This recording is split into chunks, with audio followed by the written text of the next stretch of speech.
Aksidentet e fundit me pasoja fatale që ka ndodhur në vendin ton, duke përfshirë edhe Shkoprën 2 ditë më parë, ku mbeti viktim një 63 vjeçar që udhëtonte me biçiklet, kanë shqetësuar edhe qytetarët e tjerë shkodran. Ata thonë se lëvizin me frikë në rrugët e qytetit dhe ndihen të pasigurt për shkak të lëvizjes pa kujdes dhe me shpejtësi të lartë automjeteve, edhe brenda lagjeve. Po besa boll.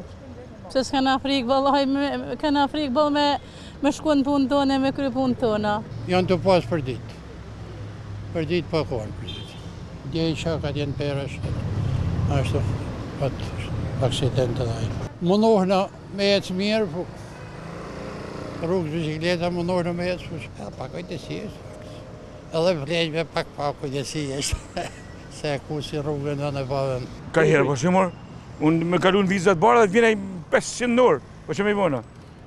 Në s'kena mundësi me nalë me to, po respondem me babë debate. S'kena mosh herë. Kam frikë, si s'kam frikë, më. Kam frikë, duhet më rujtë. E se s'janë pa regullë shoferët. S'ka qarkullime, nuk është di mirë. E sa më fora s'ka. Kështu që duhet më mësu me regullë, po është e vështirë të futna me regullët. Se jena mësu me 2 vjetër, kështu që...